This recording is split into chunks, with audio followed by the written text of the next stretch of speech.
sacar provecho de nuestros tiempos, pero obviamente ahora lo que vamos a hacer es un poco plantear la reunión en función a lo que podemos hacer hoy día en base a a los conocimientos que hemos desarrollado en la semana.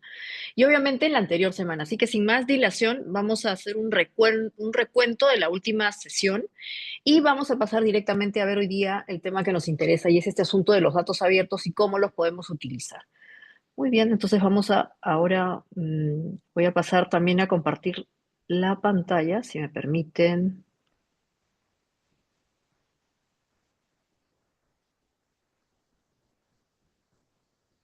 A ver, ahí creo que estamos. Entonces, vamos a ver hoy día la sesión de hoy, que como les había mencionado, vamos a empezar un poco haciendo una revisión de lo que vimos la última semana. Y en la semana anterior, básicamente la última sesión, les planteamos un concepto, una idea de lo que es el activismo digital o el hacktivismo, ¿no? Que está vinculado también con el civic tech. Entonces, básicamente lo que implicaba es la posibilidad de generar un contenido digital que básicamente lo que buscaba era trabajar con ciertos verbos, ¿no? Y habíamos hecho incluso una suerte de columnas, de un universo donde aparecían verbos como podían ser, por ejemplo, innovar, comunicar, influir y obviamente también hackear, entendiendo por hackear, innovar, generar cambios, ¿no? Y lo importante del activismo es que, o el activismo digital, el hacktivism en inglés, es que nuestro insumo básico, como habíamos mencionado, son dos elementos, ¿no? O bien los datos públicos abiertos, y ahora vamos a hablar justamente de eso en esta sesión, o bien esos datos que se conforman en información, o bien esa información que se conforma en un producto o se transforma en un producto digital, como hemos visto en la última sesión. Y ese activismo además está vinculado con la posibilidad de justamente ayudarnos a explorar nuevas formas de comunicación dentro de la lógica de la innovación. ¿Eso qué quiere decir? Que no necesariamente una primera acción de activismo digital terminará en esa primera versión, sino que eventualmente va a estar vinculada con mejoras continuas, por eso la palabrita iterar, ¿no? Pero eso es básicamente el concepto de activismo que estamos planteando para esta sesión y para, obviamente, este bootcamp, porque la idea es que de alguna manera, además de lo que hemos hecho en la sesión presencial, y ahora más tarde vendrá Ada para contarnos un poco y para ayudarnos a generar de alguna manera una suerte de primer cierre de esta actividad. Eh, Ese es el concepto de activismo que queremos plantearles. Ahora, igual, en la anterior sesión mostramos este cuadro que sería importante que lo consideremos para efectos de poder medir justamente cómo es que hacemos activismo digital. Y yo les había puesto un caso en el cual esa era una campaña de activismo digital que estaba vinculada con cómo hacíamos para proteger a menores, o en todo caso personas más jóvenes en el colegio, en la universidad, en fin, básicamente era una campaña para evitar la ludopatía en las escuelas, ¿no? Es una causa, es un objetivo y obviamente a partir de allí una serie de acciones. Por ejemplo, habíamos visto la sesión pasada, empezamos viendo un video que estaba un poco en la lógica del meme, era una contracampaña. En ese video se mostraba a dos personas muy populares en la Argentina, muy populares con el mundo del fútbol, que planteaban situaciones que eran contrarias o eventualmente hasta absurdas, porque lo que se quería era generar, vamos a usar términos más técnicos, desincentivos. Cómo yo desincentivaba a las personas para que hagan ese tipo de actividad, en este caso para que jueguen en línea, mostrando las cosas que a veces no se ven y que obviamente por no ser tan evidentes no se pueden registrar como negativas, ¿no? Recordaremos que en el discurso que ellos manejaban estaba el asunto de, existe este pensamiento mágico de que si yo apuesto reiteradamente en línea, en algún momento me volveré millonario y obviamente eso casi nunca pasa, pero en cambio, cada vez que uno va apostando en digital, lo que hace es disminuir más sus ingresos o eventualmente va perdiendo dinero. Entonces, el lema de esa campaña era, no te vas a hacer, digamos, no vas a hacerte millonario, pero sí te vas a quedar sin dinero, ¿no? O algo así. Después, todos estos materiales, como ya hemos dicho, también los vamos a poder tener en línea, en unos repositorios digitales sobre los cuales ustedes van a poder revisar, obviamente, cada una de las sesiones. Esa campaña vinculada a desincentivar la ludopatía también tenía una serie de acciones que pudimos observar en este tipo de gráficos, ¿no? Que es una suerte de primer esquema para desarrollar activismo digital, ¿no? Entonces, lo primero que habíamos dicho es, ¿cuál es el objetivo que estoy buscando con estas acciones? En el caso que estoy describiendo, la idea era informar a jóvenes sobre las formas de prevención contra la ludopatía, o en todo caso, cómo desincentivo ese tipo de conducta. El medio que habíamos escogido era el online, y en este caso un video que se había alojado en YouTube y después se había viralizado a través de Instagram, ¿no es cierto? Entonces, hoy, otra vez hemos visto en las anteriores sesiones todo el asunto de cómo es que hay que definir nuestros canales en función al comportamiento de las audiencias y obviamente también cómo son nuestras audiencias, ¿no? En este caso concreto, la audiencia que se está buscando es la de los jóvenes. Jóvenes que seguramente están vinculados con el mundo, con esos espacios digitales de los videojuegos o eventualmente los juegos en línea. Y los formatos que se habían escogido para esa campaña eran básicamente o bien videos o los memes, considerando un meme un mensaje que tiene mucho sentido del humor, pero que transmite una idea básica, muy básica o eventualmente muy simple.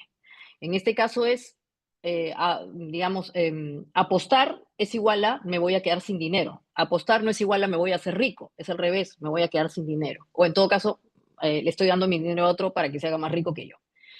Entonces, ¿cuáles son las tácticas? O sea, digamos, estas tres primeras cuestiones de este gráfico son importantes que las tengamos porque después les voy a proponer a ustedes una campaña de activismo digital que vincula el tema de los datos abiertos y eventualmente puede vincular también algo de lo que esté relacionado con el escenario 2026. No necesariamente, pero probablemente. Entonces, lo primero es nuestro objetivo, qué estamos buscando. Ese objetivo también debería definir tanto los canales digitales como las audiencias. Hemos hablado también que las audiencias no necesariamente tienen que ser binarias en un primer análisis, o sea, no es que sea hombre o mujer, o un grupo etario determinado, joven, viejo, o eventualmente incluso a los temas georreferenciados o geográficos, sino que hay más elementos como cómo se comportan las redes sociales, cuán intensivo es, cada cuánta frecuencia tiene, qué está buscando en las redes sociales, etcétera. Después que hemos establecido ese objetivo, hay que plantear nuestros medios. Hemos dicho que eventualmente el activismo digital podría también hacerse a través de algunos elementos o acciones fuera de lo digital. Las reuniones son también parte de las actividades complementarias que podrían estar vinculadas con esto. Y finalmente, los formatos, en este caso el video o el meme. Con las tácticas nos estamos refiriendo a las acciones más concretas, ¿no? Por ejemplo, habíamos dicho que también era interesante en nuestro plan de activismo definir si lo vamos a hacer solos o en asociación o eventualmente en alianza. En este caso, en la campaña que estoy describiendo, se buscó a youtubers aliados que informaban a través de este video meme, ¿no? Los dos personajes populares. Obviamente, el otro elemento importante en esta campaña fue el video propiamente bajo el formato de contracampaña. Además, se utilizaron infografías con datos relevantes, como podían ser las estadísticas que se mencionaban en el video, el hecho de que justamente sea casi muy extraño, muy marginal que alguien se vuelva millonario por usar una apuesta, en cambio sí el otro tema de que se pierde dinero, el hecho de que eventualmente hay muchos robos en línea cuando se utilizan este tipo de videojuegos, etcétera. Todas estas infografías estaban más vinculadas justamente con el hecho de dar elementos más racionales que emocionales. Y finalmente el asunto de los memes, para poder también utilizarlos como mecanismos de enganche cuando se los enviaba a través de otro canal digital interesante como es WhatsApp. Entonces, este mismo esquema que está acá es el que les pediría que nos llevemos o eventualmente tengamos apuntada en la cabeza para la actividad de activismo digital que vamos a proponer al final de esta sesión, ¿no? Y para retroceder un poquito en este formato, la idea era que ustedes un poco planteen cuáles de estos medios o formatos son más útiles para justamente lograr alcanzar estos objetivos de activismo digital que habíamos planteado y que yo les había dicho que podríamos identificar con ciertos verbos, ¿no? Por ejemplo, movilizar, denunciar, involucrar, vigilar, sensibilizar, posicionar, visibilizar e informar. Digamos que estos son los principales verbos que podríamos definir como objetivos de una campaña de Civic Tech y es mejor ponerlos en ese sentido como un verbo para efectos de poder tener claridad de lo que queremos lograr, ¿no? A estos verbos que en verdad son los objetivos, hay que definir los otros componentes que hemos visto en el esquema anterior. Y la idea es saber cuáles de estos son más, menos o nada útiles para efectos de conseguir ese objetivo. En este caso, cuáles son los formatos que nos ayudan mejor a movilizar, a denunciar, a involucrar, etcétera. Entonces también les quiero pedir que se queden con esta imagen o este cuadro para efectos de la campaña de Civic Tech que vamos a proponer al final de esta sesión, ¿no? Ahora ustedes me van a decir, bueno, claro, ¿yo cómo voy a saber si es mejor un email para movilizar o para denunciar o para involucrar o para vigilar? Bueno, o sea, la sesión última que vamos a tener el jueves nos va a permitir definir con claridad cuáles de estos elementos sirven mejor para una u otra actividad, pero igual, dado que aquí hay personas que tienen, digamos, mucha curiosidad y expertise en el manejo, digamos, de temas digitales, yo creo que va a haber un elemento de intuición que les va a ayudar a conducirse en ese sentido. Así que lo voy a dejar ahí planteado, pero igual la resolución la haremos el jueves. Muy bien, dicho esto, vamos a empezar entonces esta sesión penúltima con el asunto de los datos, ¿no? Hemos dicho que los datos vienen a ser estos insumos que son los que utilizamos para hacer activismo digital o para tratar de generar algún tipo de acción como las que hemos visto en esta lista de verbos, ¿no? Y entonces seguramente ustedes han visto esta imagen que es muy viralizada en las redes sociales, en donde se trata de explicar un poquito la diferencia entre un dato y obviamente viéndolo al dato como una unidad mínima, si queremos utilizar ese término, que después, en función a su uso, se puede convertir en algo mucho más complejo, ¿no? Y entonces, claro, la diferencia entre un dato y la información y el conocimiento, me van a disculpar que la imagen en este caso está en inglés, pero la vamos a traducir, data es dato, information es información, knowledge es conocimiento, insights como ideas o inputs, wisdom es sabiduría y obviamente al final la teoría de la conspiración. O sea, lo interesante de este gráfico es que en verdad podemos llegar al nivel de generar noticias falsas o las fake news o discursos de conspiración, las famosas discursos de conspiración o de verdades paralelas o de verdades que simplemente no existen, dependiendo de justamente dónde empieza ese proceso y tiene que ver con el dato, justamente, con esto, con esto. Este es el origen de una situación como esta, como un discurso de conspiración o las famosas fake news, ¿no? Eh, porque claro, dependiendo de justamente de dónde yo saco el dato, lo que viene. Porque como hemos dicho, un dato viene a ser una unidad mínima aislada, tal como se ve acá, de algún tipo de contenido. Ese dato puede ser un número, puede ser una letra o puede ser una palabra. Pero en sí mismo el dato, o una categoría, o dos categorías, en sí mismo ese dato per se es eso, es un componente, es una unidad que en sí mismo aisladamente no nos dice mucho. Pero cuando ese dato tiene un proceso que ahora está muy de moda, llamar, por ejemplo, curación de datos, ¿no? Mucha gente dice, yo hago curación de datos. ¿Qué significa que alguien hace curación de datos? Pues que esos datos se pueden conformar en elementos que ya tienen algún tipo de valoración. En este caso, por ejemplo, estamos viendo puntitos que tienen un color. Hay de color verde, pero hay también de color morado. Y entonces ya no son datos meramente al azar, sino que tienen una valoración o han sido curados. ¿Qué significa que un dato sea curado? En términos muy simples, podría significar que ha sido discriminado o ha sido dividido entre datos que tienen una determinada estructura y otros que no tienen ninguna estructura. Por eso también se habla en términos generales de data estructurada y data no estructurada. Una data estructurada es una data que responde a una lógica que le permite, por ejemplo, en este dibujito, tener un determinado color, tiene una determinada valoración. Ya no es un dato meramente, sino que ha sido estructurado, en este caso, estamos usando una metáfora utilizando esta gráfica, con una valoración que le permite una estructura. Y esa estructura, obviamente, ¿para qué? Para que después pueda ser procesada de manera mucho más rápida por un computador, porque finalmente, hay que decir las cosas, los datos también son digitales. El formato que utilizan, el medio, es el digital.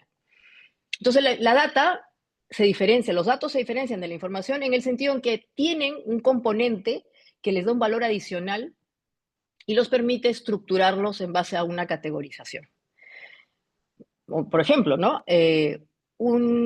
Una serie de datos organizados en una tabla, que podrían ser, por ejemplo, los nombres, los apellidos, el sexo de la persona y, por ejemplo, y si estamos hablando de datos médicos, esa persona si toma o no toma tal o cual medicina, o si esa persona va cuántas veces a un centro médico. Todos esos elementos que están dentro de una, digamos, aislados, cuando los organizamos en algún tipo de formato, se convierte en información. Y obviamente eso es lo que, la diferencia entre ese dato y esa información. Pero previamente, como hemos dicho, tenemos que hacer que ese dato tenga algún valor, que es lo que se conoce como curación. Pero más allá, esa información se convierte en conocimiento cuando ya interactuamos con esa información y le damos una suerte de, como bien se plantea en este dibujito, de interrelación. O cuando tratamos de englobar u organizar la distinta información en un discurso. Y el discurso, aunque estamos acostumbrados a tener la idea de textos, el discurso también puede ser una imagen, puede ser un video o puede ser un gráfico. Por eso es que también cuando se habla de periodismo de datos, no necesariamente el periodismo de datos tiene que ver con el hecho de que voy a empezar a programar datos. Si bien es cierto, para llegar al conocimiento tengo que tener estos datos y después vamos a ver de dónde saco estos datos, el discurso puede ser visual, puede ser gráfico y además puede ser pues escrito, ¿no? En texto, en voz, etcétera. Pero lo importante es que ese conocimiento lo que nos permite es entender cómo es que ha habido un proceso de la mera data a un elemento en donde hay un discurso y hay una lógica. Y esto es bien importante porque cuando ya hablamos del discurso o del conocimiento, aparecen otros elementos que no son necesariamente los datos, que estos son absolutamente objetivos. Acá un dato es nombre, apellido, edad, sexo, ahí no hay ninguna valoración cualitativa, sino que hasta es cuantitativa, pero cuando ya generamos conocimiento y estamos en esta parte, ahí sí hay elementos más subjetivos. Y entonces, por eso es muy importante también verificar de dónde es que yo estoy extrayendo ese conocimiento o eventualmente esos discursos más elaborados, ¿no? Sobre todo cuando hablamos en el tema de las fake news, ¿no? Y obviamente me voy a quedar con esta parte del diagrama, que es lo que nos interesa. Esta segunda parte de acá es básicamente explicativa para entender que el mero dato nos puede terminar llevando a situaciones que pueden ser falsas, si es que ese dato no ha sido bien curado, si es que esa data, por ejemplo, responde a un proceso en el donde hay lo que se conoce como falsos positivos, si esa data está duplicada, etcétera. Entonces, probablemente lo que produzca en esta secuencia no sea muy confiable, ¿no? Pero esa es la diferencia entre el dato, la información y el conocimiento. Pero además, los datos que nos interesan para poder hacer activismo digital tienen algunas otras características, siempre viéndolo como el insumo que vamos a utilizar para crear nuestros productos digitales, ¿no? Estos datos tienen que ser completos, tienen que ser oportunos, tienen que ser procesables, tienen que ser abiertos, ahora vamos a explicar exactamente qué significa eso, y no deberían discriminar. Entonces, cada una de estas características nos están hablando de datos que generalmente podemos encontrar o bien en repositorios o bien en registros de naturaleza pública. ¿Qué significa que sean públicos? Significa que están en repositorios o en registros vinculados a organismos del Estado. ¿Eso qué significa? Que son datos que probablemente se han extraído en interacciones que ha tenido el Estado, y no digo gobierno, porque ustedes saben la diferencia entre Estado y gobierno, ¿no es cierto? El Estado es la estructura organizada a través de la cual quienes están en el gobierno temporalmente ejercen su función, entonces el Estado vienen a ser todas esas distintas dependencias que interactúan con nosotros y que eventualmente también al interactuar con nosotros recaban información de diverso tipo sobre nosotros o incluso datos. Entonces, primero, ¿a dónde vamos a ir a encontrar estos datos públicos que deberían tener estas características? A estos repositorios o registros que están en disposición nuestra y que están asociados a instituciones públicas. ¿Hay datos abiertos privados? No, porque ahí ¿cuál es la diferencia? Porque mientras en el caso de los datos públicos y valga, parece hasta un poco una duplicidad decir que son abiertos, porque por defecto los datos públicos que están en repositorios o registros del Estado tienen que ser abiertos. ¿Y por qué? Porque estos datos se generan de todos nosotros que somos los ciudadanos, pero además se procesan, se guardan y se almacenan en base al pago de nuestros impuestos. En efecto, todo el Estado funciona en base a nuestros impuestos. Entonces, digamos que por defecto, todos los datos de naturaleza pública deberían de ser digitales y además abiertos. Yo puedo ir a repositorios privados a traer datos, no porque esos, al ser privados, son propiedad justamente de su dueño, de su tenedor y tienen otra lógica. Por eso es que justamente, y ahí hacemos la distinción, cuando se producen estas actividades de intrusión digital, ¿qué cosa es la intrusión digital? Entra un tipo que no es un hacker, sino es un cracker, ese es el término técnico, un personaje que es un ladrón digital, un delincuente, que ingresa a datasets o a bases de datos privadas, la de los bancos, ya hemos visto mucho de eso, en fin, las financieras, en fin, los datos de clínicas. La intrusión, ¿qué quiere decir? Que entra pues justamente a un espacio privado que está protegido y que obviamente no debería justamente, o en todo caso debería rechazar esa situación. Pero en principio, ese tipo de ataques no deberíamos verlos en el Estado. ¿Por qué? Porque si toda la información pública, como estamos diciendo, debería ser abierta y debería estar disponible para nosotros, en verdad no deberían haber intrusiones, sino que debería haber la posibilidad de que cualquier ciudadano baje esa información o la reutilice. No se produce esa situación y al no producirse, vamos a ver esto ahora en esta sesión, es que se producen estas situaciones de intrusión en donde mucha gente dice, se ha producido un hackeo, y en verdad el término no es hackeo, o sea, se ha producido un craqueo de las bases de datos de XY organización. Pero eso no debería producirse, pues justamente si es que esta información estuviese abierta, como estamos diciendo, por defecto. Entonces, estos conceptos son importantes tenerlos para que en el futuro, dado que acá hay periodistas, hay gente que está vinculada con los partidos políticos, etcétera, nos dirijamos de manera adecuada sobre estos términos y no confundamos los términos, ¿no? Bueno, entonces los datos deben ser de naturaleza completa. ¿Eso qué quiere decir? Que deben estar disponibles, como hemos dicho, ¿no? Por ejemplo, en el Perú hay un lugar especial que es el Repositorio Nacional de Datos Abiertos. Les invito a que ahora, después de la sesión, naveguen por ahí y busquen eso, Repositorio Nacional de Datos Abiertos, donde hay una serie de datasets listados de distintas instituciones que te permiten justamente acceder a datos, ¿no? Pero además hay registros públicos en donde se dan algunos registros o eventualmente datasets. Muchos no están completos. ¿Eso qué quiere decir? Que la información o los datos que están ahí o no es, como hemos dicho, no han logrado curarse, no se han estructurado adecuadamente y por lo tanto no puede ser utilizable. Entonces nos interesan los datos públicos que estén disponibles. ¿Y eso qué quiere decir? Que estén completos y que estén en un formato que, como vamos a ver, después yo pueda reutilizar. Oportunos, ¿eso qué quiere decir? Que estos datos deben ser de fácil acceso y obviamente rápido acceso. Entonces acá se produce una situación curiosa y es que si ustedes además vienen de este mundo y son curiosos, se darán cuenta que muchos registros públicos del Estado peruano lamentablemente tienen desincentivos para que yo use los datos públicos. Es una cosa media extraña. ¿A qué me estoy refiriendo? A que tienen una serie de barreras que entonces hay que tratar de hacer de lado o superar para llegar finalmente a los datos. Entonces, en principio, ese tipo de información o ese tipo de datos tampoco nos ayuda. Tienen que ser, en este caso, los datasets lo suficientemente abiertos, pero disponibles, sencillos de poder utilizar, ¿no?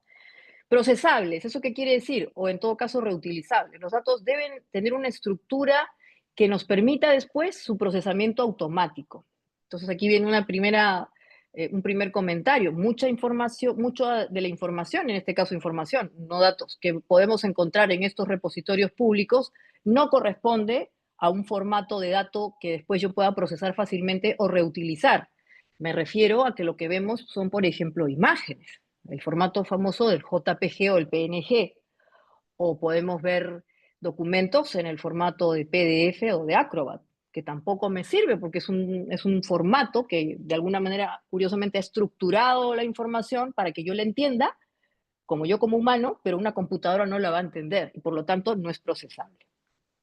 Ese tipo de información, una imagen, un PDF, incluso los documentos del mundo de Microsoft, como puede ser un Word o un PowerPoint, tampoco nos sirven, porque los entendemos nosotros como seres humanos, pero no son procesables por un computador y por lo tanto no podemos después generar estos productos digitales a los que nos hemos referido.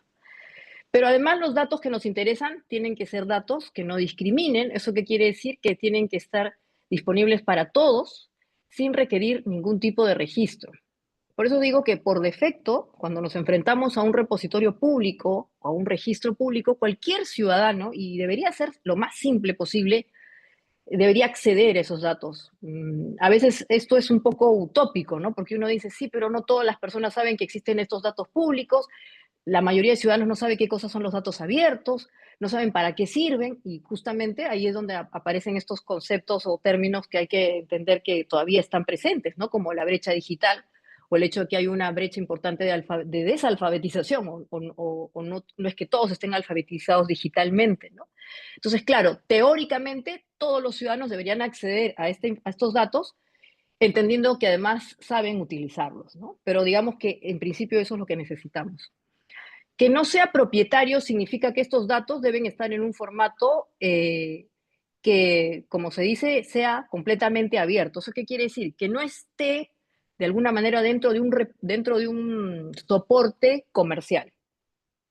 Y aquí no tengo nada en contra de ninguna marca, es solamente referenciar lo que estoy diciendo, pero los datos que nos interesan son datos, como se conoce en este mundo, crudos. O sea, no deberían estar en un soporte de Microsoft o de Apple, etcétera. No porque sean malos, sino porque, como hemos dicho, esos formatos están creados, el mundo o el ecosistema de Microsoft o el ecosistema de Apple o de Mac u otros ecosistemas comerciales, están creados para que los humanos entendamos el lenguaje de las máquinas, pero no sirve para que las máquinas los entiendan. Entonces necesitamos formatos abiertos completamente, que impliquen que quienes van a poder interactuar con ese dato sea una máquina y no nosotros, ¿no? Lo que se conoce como los famosos datos crudos. Los datos crudos que generalmente están en formatos que pueden ser CSV, el famoso JSON o el Java, o eventualmente también el formato de XHTML, ¿no? Esos son los datos que nos interesan. No necesariamente los encontramos, como les digo, en el Estado, porque lamentablemente por un tema, otra vez, probablemente de descuido, de falta de conocimiento, no se entiende que ese tipo de información o esos tipos de datos no nos van a servir. Y finalmente, los datos que nos interesan son esos datos en donde la recolección tiene que tener, como dice acá el término interesante, un cierto nivel de granularidad lo más alto posible. ¿Qué significa esto? En el mundo del análisis de datos, y nosotros estamos haciendo en verdad, como se dice en inglés, baby steps, ¿no? Estamos haciendo, pero pasitos chiquititos, porque esto es un mundo y en verdad es una especialización, ¿no? De hecho, el mundo de los científicos de datos, los llamados data scientists, tiene que ver con todo esto, ¿no? Aquí intuitivamente estamos tratando de dar nuestros primeros pasitos, nuestros baby steps, pero es un mundo en donde el concepto de la granularidad es importante en el sentido en que necesitamos muchos datos. Necesitamos un número importante de datos, un volumen necesario de datos para que después esos datos, por su gran volumen, nos permitan desarrollar interpretaciones o predicciones o generar productos que de verdad tengan pocos niveles de error. ¿Y de qué va a depender el nivel de error? Justamente va a depender del hecho de que tenga pocos o muchos o pocos datos, ¿no es cierto? Y esos muchos o pocos datos tienen que ver con el concepto de granularidad. Y la granularidad tiene que ver, un ratito, voy a arreglar un tema de la luz, tiene que ver con el asunto de tener un gran volumen de datos. Y este concepto de la granularidad de los datos me lleva a otro concepto que también está muy de moda, que cuando la gente habla de estos temas, sobre todo ahora que está también muy en boga la inteligencia artificial, lo menciona. En el fondo lo que necesitamos es Big Data, o como se dice en inglés, la Big Data, ¿no? Un gran nivel, un volumen importante de datos, o eventualmente una suerte de masa crítica relevante para tener esa suficiente granularidad. Por eso es que, miren, les voy a contar una experiencia interesante o algo que está vinculado con el RTC, que es el Revisa tu Candidato. Nosotros estamos trabajando actualmente con partidos políticos. Tenemos ya esta relación con partidos políticos a los que hemos denominado early adopters o adoptantes tempranos. Y a estos partidos les estamos pidiendo justamente que nos permitan organizar la información de las personas que están involucradas con su organización a través de datos. Pero un punto importante es la granularidad. Por eso es que en esa interacción se les pide que nos den un X volumen de datos para poder correr la plataforma que ustedes después van a ver y que van a poder ensayar en su momento, pero ese es el concepto. La granularidad tiene que ver con una masa crítica determinada, un volumen determinado. ¿Por qué? Porque cuando es mayor ese nivel de datos, esa granularidad quiere decir que es mucho más a detalle, mucho, digamos, muy, que hemos desagregado, porque los datos además se organizan de manera jerárquica, muy desagregada, va a ser más útil para efectos de poder crear estos elementos digitales, ¿no? Tal como lo hemos hecho con el caso del RTC. Muy bien, entonces, esto para repasar un poco lo que vimos en una de las anteriores sesiones y que ya hemos explicado con el grafiquito de cómo es que del dato terminamos hasta un discurso de noticia falsa. En esta estructura jerárquica donde en verdad estamos tratando de generar activismo digital, es importante, sobre todo, como digo, para todos los ciudadanos, pero sobre todo para los que tienen el objetivo de informar o influir, etcétera, entender que es más interesante tener un espacio, un repositorio que nos dé datos, incluso más que tener, como vimos en algún momento en otra sesión, webs. Y esto no lo desmerece, pero, por ejemplo, ¿no? El Estado peruano tiene un espacio que se llama GovP, que es como el gran repositorio, no de datos, sino el gran repositorio de páginas web. Si ustedes alguna vez han entrado al GovP, lo que hacen es encontrar una suerte de buscador, es un buscador, encuentran lo que se conoce como un cuadro de diálogo y ustedes ahí colocan el término, la palabra o la institución e inmediatamente los va a redireccionar no a un dato, no a un dataset, no a información, sino a una URL, o sea, a otra página web. Entonces, en este cuadro que estamos poniendo, es útil. Claro que sí, son útiles los agregadores de páginas web, que eso es lo que técnicamente es el GoP. Pero la medida en que yo voy a tener que navegar en una página web y voy a tener que hacer toda esta labor y ver si dentro de la página web hay un repositorio o hay un registro, etcétera, etcétera, etcétera, en sí mismo como que no me termina de dar mucha ayuda. Si de verdad me quieren ayudar en la lógica del activismo digital del gobierno abierto, me deberían permitir esto, ¿no? En este nivel estamos. Por eso es que en nuestra pirámide lo importante en verdad son los datos, ¿no? Con las características que hemos dado. Si nos dan una web con más páginas web a las cuales yo puedo visitar, está bien, pero no me va a terminar de ayudar tanto como si yo tuviera datos, o como si yo tuviera información, o como si yo tuviera conocimiento, ¿no? Y viéndolo desde el punto de vista del periodismo de datos, hay experiencias interesantes de curación de datos, ¿no? Entonces, un periodista, por ejemplo, puede hacer periodismo de datos al curar los datos. ¿Eso qué quiere decir? Que les da una estructura. Evita, por ejemplo, que esa información tenga duplicidades, que esa información tenga falsos positivos, y eso, aunque parezca tonto, es mucho, porque casi, y vamos a decirlo acá en confianza, en el Perú hay muy poca cultura de datos y los datos, la gran mayoría de datos, incluso el sector privado, no están bien conciliados. Entonces, la labor de curar datos, incluso puede ser también llevada a cabo por un periodista o un gremio de periodistas, ya es mucho. El RTC tiene bases de datos curadas. ¿Qué quiere decir? Que ha pasado por un proceso en donde lo que nosotros estamos haciendo es conformar 20 bases de datos de distintos orígenes públicos que te permiten a ti acceder a estos datasets sin problemas, con lo cual te estoy garantizando que si después quieres utilizarlos, los productos que desarrolles a través de estos datos serán también, digamos, habrán cumplido con ese primer filtro, ¿no? Pero también, como decía, hay experiencias en donde los periodistas lo que hacen es generar espacios donde lo que encontramos es información. Y entonces ahí la información aparece, por ejemplo, a través de infografías o a través de blogs, ¿no? Ya no se habla mucho de los blogs, pero los blogs también son formas de organizar los datos dándoles algún tipo de curación.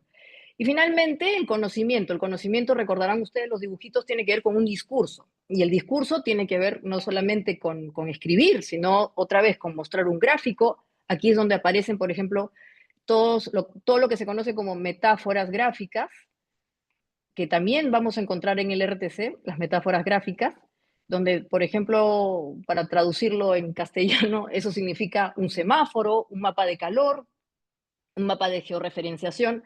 Ahí hay conocimiento porque hemos organizado tanto el dato como la información con una cierta lógica. Te vamos a contar una historia. Y ya al final encontramos justamente los agregadores de páginas web, como el caso del GOP y de otra página que en algún momento hemos visitado cuando hemos estado en una sesión anterior. Pero esto es importante saberlo porque todos los elementos de esta pirámide son buenos. Los 4 niveles nos ayudan a hacer un activismo digital interesante, pero unos van a ser más útiles que otros, dependiendo de que, por ejemplo, cuánto tiempo tengo, mi campaña a quién se va a dirigir, quiero que esa campaña sea mucho más potente y por lo tanto, entonces yo mismo quiero crear el discurso, o yo mismo quiero crear la metáfora, a que yo ya lo encuentre hecha, como puede ser en el caso de las páginas web. Y entonces un poquito vamos a ver la forma gráfica de lo que son los datos, ¿no? En esta sesión espero que podamos ver algo, pero si no, tenemos nuestra última sesión que va a ser muy, muy práctica, así que les recomiendo que estén presentes en la sesión del jueves y que le pasen la voz a sus amigos, compañeros, correligionarios, porque va a ser muy interesante lo que vamos a hacer. En el Perú no se hace mucho periodismo de datos y no se habla mucho de estos temas de manera adecuada, pero trataremos de que esa última sesión sea muy, muy, muy a la vena. Pero esta es la forma en donde podemos observar qué cosa es un dato, ¿no? Y eventualmente cómo los podemos organizar. Entonces acá, por ejemplo, tenemos los formatos que nos interesan o que nos sirven, ¿no? Los formatos que nos interesan, como les había comentado, son, por ejemplo, el CSV, que en inglés se conoce como el Comma Separate Values, o los valores separados por comas, que en verdad son tablas.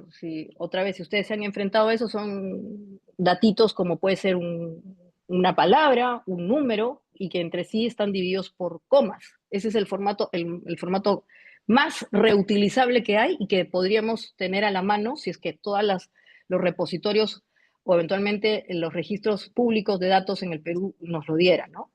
Entonces el CSV nos sirve, pero también nos sirven los textos a secas, cuando estos están en un formato de Java, o eventualmente también el XML también nos sirve, porque otra vez son datos crudos. No nos sirven, como hemos dicho, no porque sean malos, ojo, ¿eh? No nos sirven porque el caso de un PowerPoint, o el caso de un PDF, o el caso de un Word, acá hay otro PowerPoint, pero por ejemplo un Word, o el caso de un JPG, ¿no? O el PNG. Ya, todos estos no nos sirven. ¿Por qué no nos sirven? Porque los entendemos nosotros como seres humanos, pero no la máquina. Entonces, cuando nosotros, y eso para los que van a ser candidatos a algún cargo público, cuando quieran hablarnos de políticas de datos abiertos, nos tienen que dar datos en estos formatos, en los de esta columna. Esto no nos sirve. Le servirá al ser humano para que se informe. Ojo, y estamos cumpliendo con un derecho a que se informe. Pero hemos dicho que hay otros derechos, como por ejemplo el de la ciudadanía digital, que puede co-crear, que puede hacer vigilancia, que tiene derecho a una identidad digital. Y cuando yo quiero ejercer esos derechos, estos formatos no me sirven. Me sirven para informarme como ser humano, pero, o sea, como persona, pero yo no los puedo reutilizar. Y entonces, justamente acá tenemos una cosa interesante, ¿no? Acá lo que tenemos, por ejemplo, estos corresponden a datos organizados en una tabla de, por ejemplo, datos de cardiología y de medicinas, obviamente esto no es información del Perú, es de un caso colombiano, en donde lo que tenemos es una tabla, ¿no? Y es una tabla que organiza justamente la información en distintas, en este caso, variables, que obviamente después nosotros podemos procesar convirtiéndolo en un discurso, como puede ser un mapa de calor, convirtiendo la información a través de un blog o una infografía, etcétera, ¿no? Entonces, estos son datos que en este caso nos interesan porque, como digo, son los datos crudos que después nosotros vamos a poder convertir en valor. Esto me interesa y esto me sirve, y así deberíamos tener la capacidad de poder utilizarlo. Acá una tingencia, ¿no? El formato que sí me puede ayudar dentro de estos que corresponde a un formato propietario o que está dentro de un soporte conocido es el Excel. El Excel, el XLS sí me puede servir. ¿Por qué me puede servir? Porque son datos, si están en un Excel, La tabla del Excel me puede servir porque yo después la puedo convertir a algo mucho más crudo como este dato, como esta tablita que estamos viendo, ¿no? Entonces, no me sirve el PDF, no me sirve el PPT, no me sirve el Word, no me sirve el JPG, pero un Excel, hago la tingencia porque el Excel está dentro del ecosistema de Word, pero un Excel, por ejemplo, sí me podría servir, aunque me va a hacer trabajar. Preferible que esté en uno de estos formatitos para el futuro.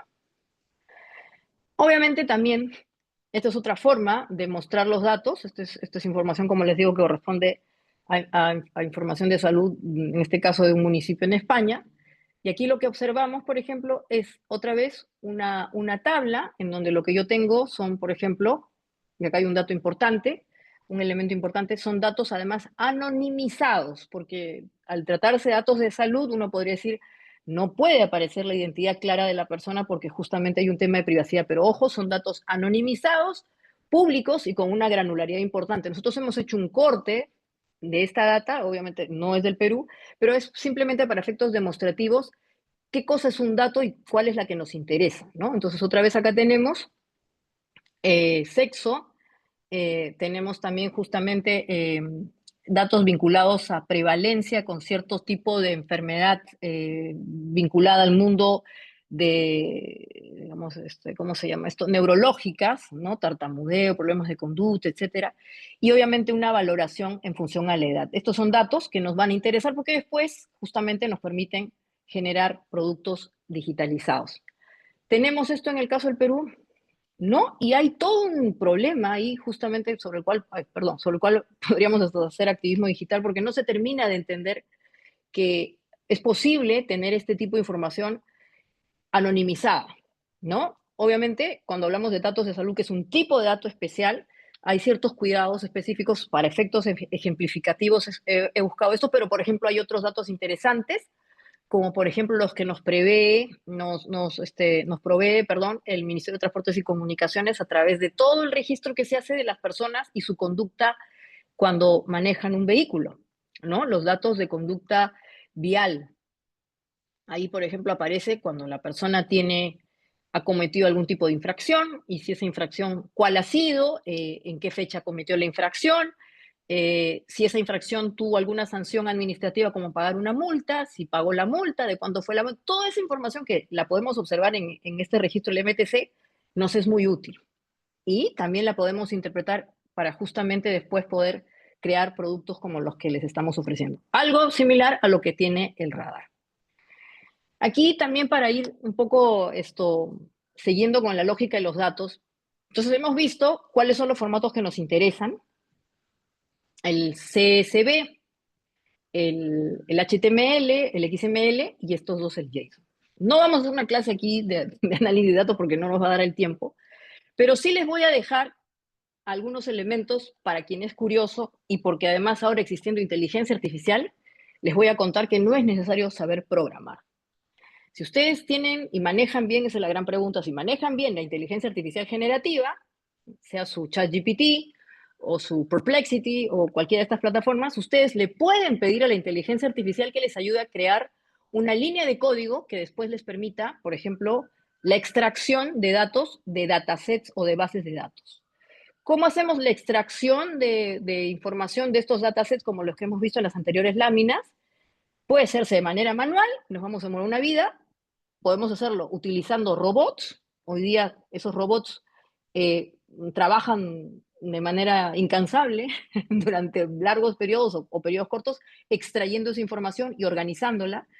Y sí es cierto que para extraer esa información utilizamos estos robots que se conocen técnicamente como scrappers, que sí necesitan un cierto nivel de código, de programación.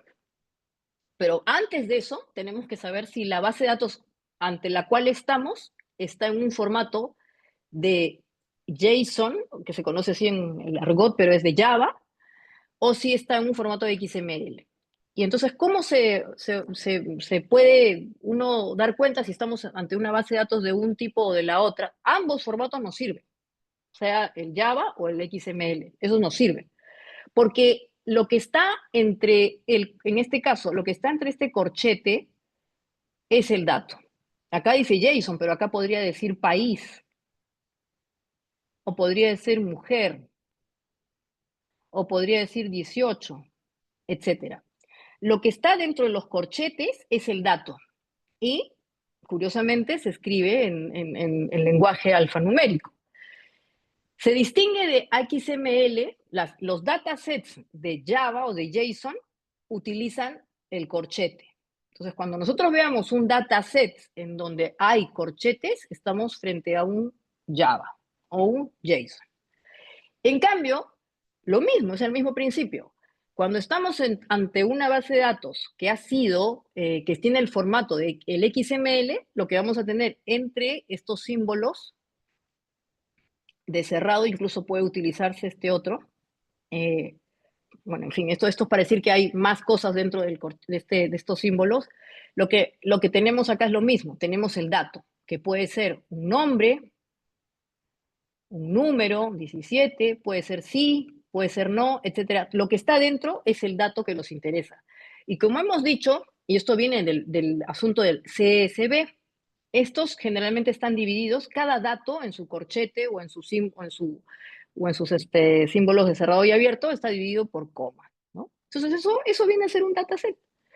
Pero ¿por qué es importante saber si estamos ante un XML o ante un JSON? Porque cuando nosotros hagamos la extracción de los datos, vamos a requerir programar a nuestro robotcito o nuestro scrapper diciéndole, oye, estamos frente a una base de datos que corre en Java o estamos ante una base de datos que corre en XML.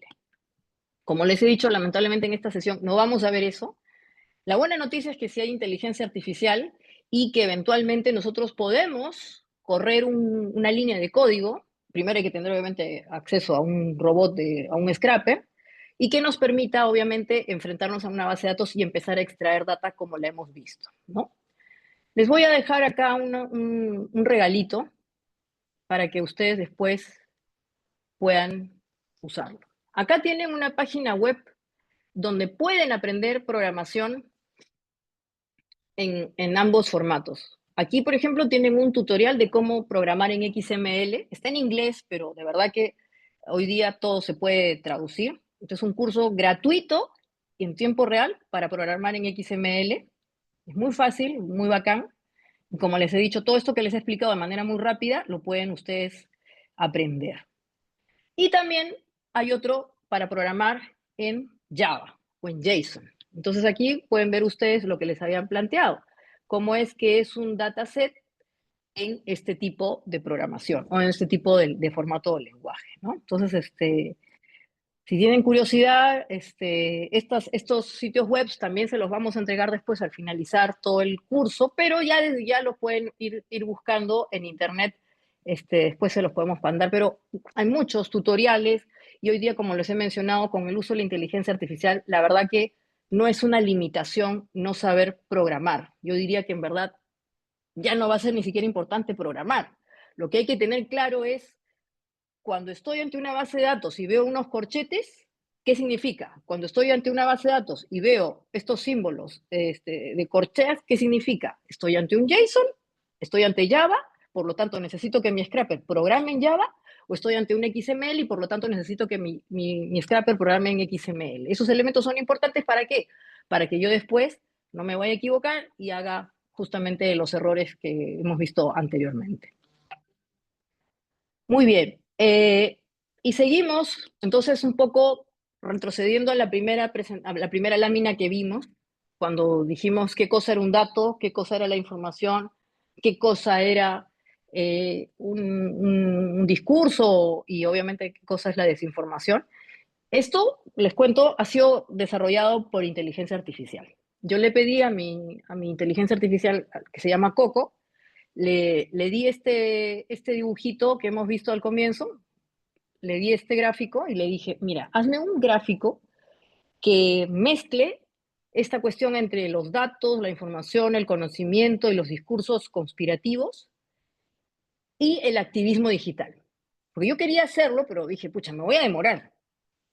Entonces le pedí a Coco, le mandé este grafiquito y lo que Coco hizo de una manera muy inteligente es plantearnos este cuadrito, ¿no? En donde Coco ha dicho que no es lo mismo el dato que la información, que el discurso y que la desinformación, como hemos visto, ¿no?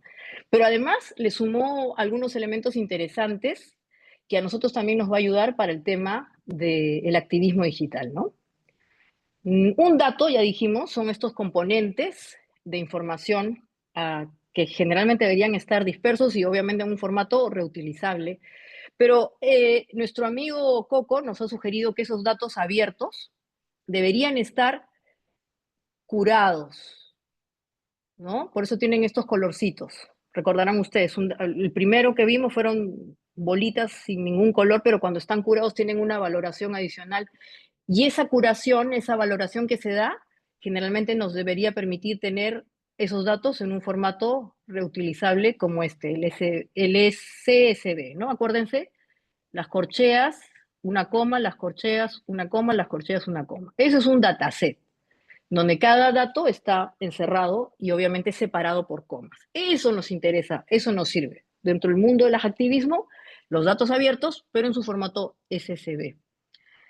Pero si ya no estoy ante el dato y estoy ante la información, entonces lo que me va a ayudar mucho para poder hacer bien mi activismo digital es poder visualizarlos. Y entonces lo que podría hacer aquí es utilizar formatos de visualización. Yo les he mostrado en unas secuencias anteriores que existen sitios web en donde yo puedo hacer infografías, ¿no? Infografías utilizando disposiciones de mapas de calor, etcétera. Entonces, la información aquí para nosotros es interesante y está vinculada con la visualización. ¿Cómo hago que estos datos se puedan mostrar de una manera muy atractiva y, como bien dice la palabra, que sean visualizados de manera sencilla? Porque ya hemos visto, ahí yo tengo una columna de edad, de patologías, eso en sí mismo no me dice nada, pero si yo lo dispongo de una manera atractiva visualmente, me va a dar mucho. Es más, puedo justamente generar la famosa narrativa.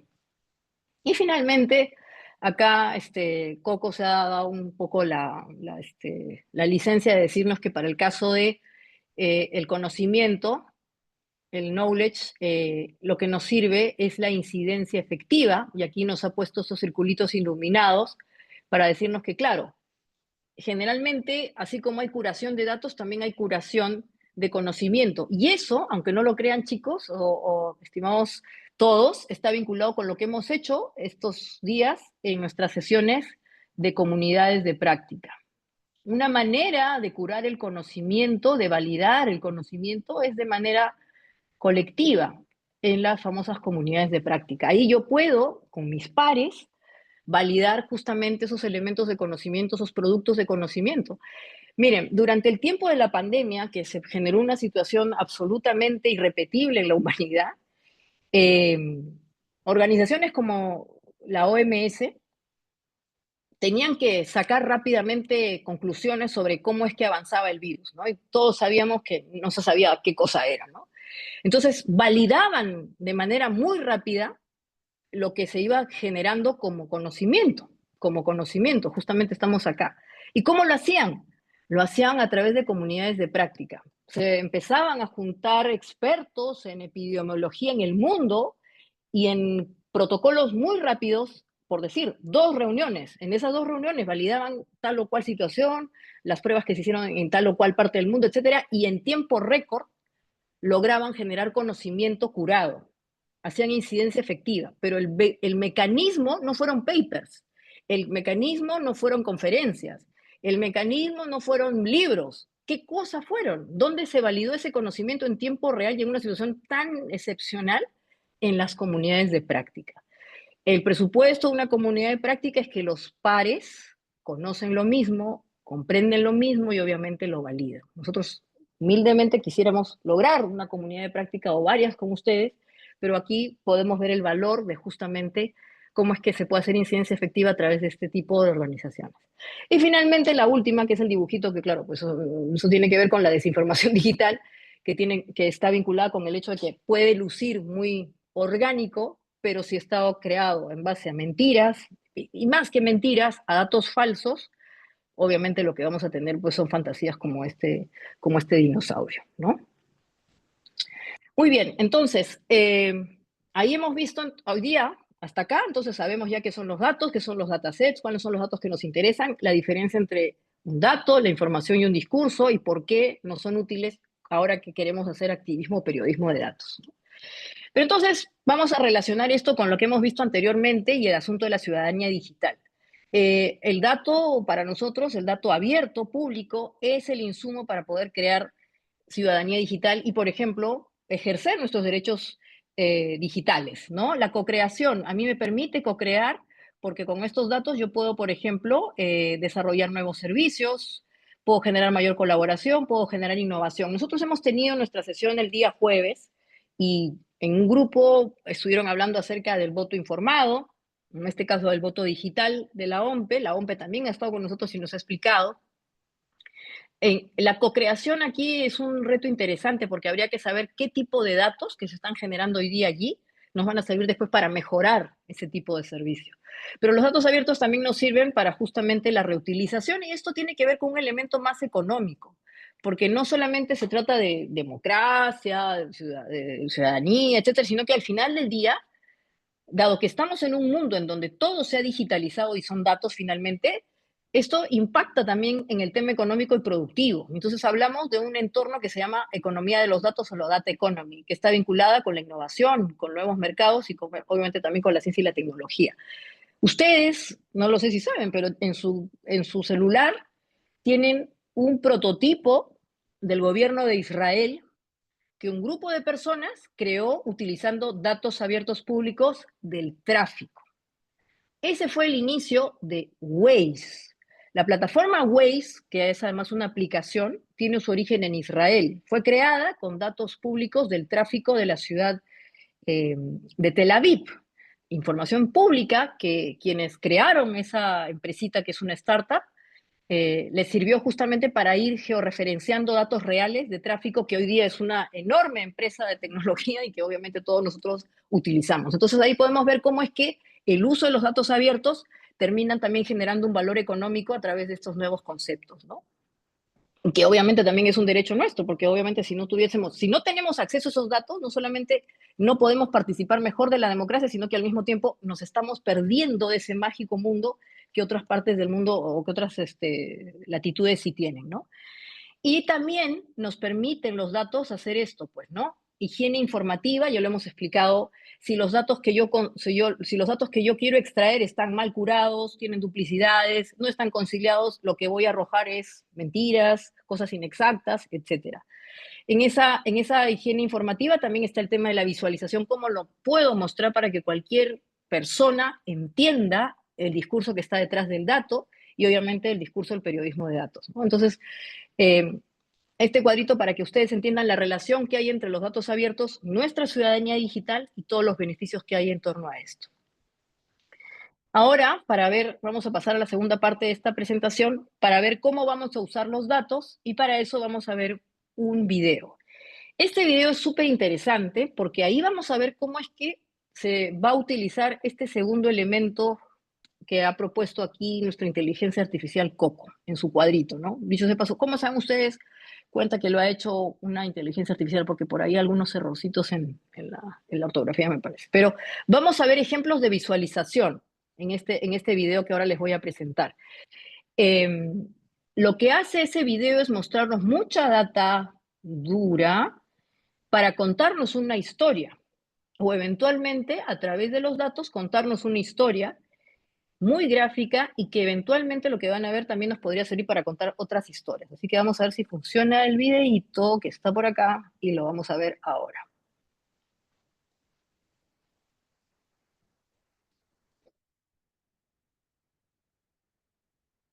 A ver, un poco de paciencia.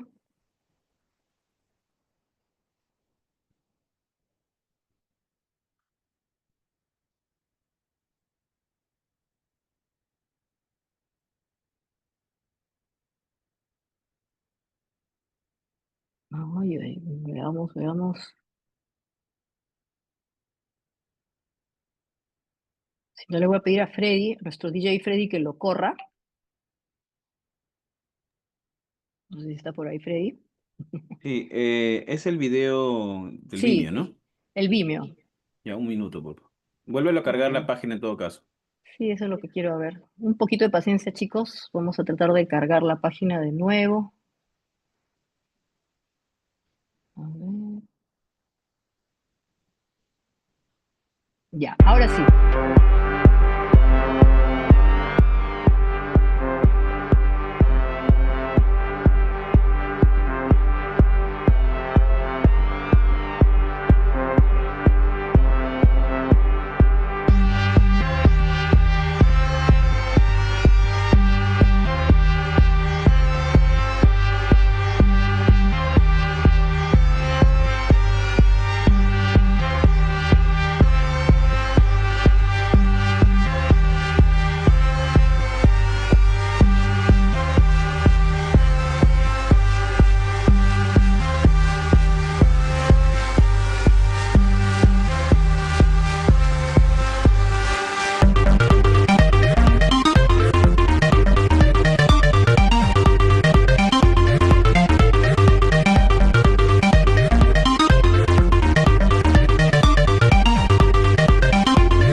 Bueno, muy bien. Ese video que han visto ustedes también lo van a poder tener después en el pack de materiales que vamos a entregarles, pero básicamente hay que rescatar de ese video que nos está contando una historia. Lo que estamos viendo ahí es la Caperucita Roja, el cuento de la Caperucita Roja contado en base a muchos datos que van desde los datos de salud que él toma la abuelita, a cuánto tiempo llega el proyectil que dispara el lobo, ¿no? Y está contado ahí en velocidades, en tiempo, la distancia que se demora la Caperucita de llegar a su casa, etcétera, que son datos duros que uno diría, pero esos datos mostrados de esa manera nos permiten justamente contar una historia interesante, ¿no? Entonces, al final, aquí lo importante es que la data tiene que tener una versión gráfica y obviamente nos ayuda justamente a contar esa historia. Y esa historia es la que de alguna manera tenemos que aprender a hacer cuando hacemos periodismo de datos, ¿no? Yo les he dado en una anterior sesión, incluso lugares donde se llama Small is Beautiful, que ustedes lo pueden encontrar, donde ustedes se pueden descargar templates, o sea, digamos, formatos a través de los cuales ustedes pueden hacer infografías espectaculares que utilizan este tipo de información. Entonces, otra vez, eh, esto es importante mencionarlo, esto es lo que no necesitamos para hacer activismo digital. Esto no nos sirve, otra vez. Esto es un documento. Este documento no es el que nosotros vamos a poder utilizar para hacer nuestro activismo digital. Sin embargo, lamentablemente, es el que encontramos mayoritariamente en las páginas del Estado. Entonces, tenemos que entender que esto no nos sirve en sí mismo. O sea, ¿cómo nos podría servir? Bueno, ya imaginemos que me encuentro este documento que es un PDF, que puede ser también un documento en Word, lo que fuese. Lo que voy a tener que hacer yo es volver a llevar esta información a un formato de Excel, por ejemplo, y después de Excel tener que descomponerlo en alguno de los dos formatos que hemos visto, o el JSON o el XML. Claro, uno dice, eso es lo que hay, sí, pero ojo, si tú quieres hacer datos abiertos conmigo como ciudadano, mejor dámelo lo más rápido posible para poder reutilizarlo. Entonces, esto es lo que vamos a encontrar en el Estado, pero ante ello, ¿cuál sería mi invocación? La ruta es esa. Lo convierto en un Excel, o sea, tengo que sacar toda la información y colocarlo en una tabla. Esa tabla después la debería conformar en un formato reutilizable, el SSV o un XML o un JSON, y recién allí voy a poder construir lo otro. Además, previamente he tenido que curar esa información. Muchos de los documentos que vemos de este tipo en el Estado, además, tienen errores, lamentablemente, porque como se han hecho a través del tema humano, han sido tipeados por alguien, podrían tener errores. Lo bueno de este asunto, ya que hemos hablado de inteligencia artificial, es que hoy día existen muchas aplicaciones de inteligencia artificial que pueden procesar rápidamente este formato y obviamente convertirlo en una base de datos. No es fácil porque para que la inteligencia artificial haga este tipo de procesos necesita otra vez el gran elemento que es mucho volumen. Yo no puedo procesar un documento. Tiene que ser muchos para que obviamente sea más eficiente para la propia tecnología.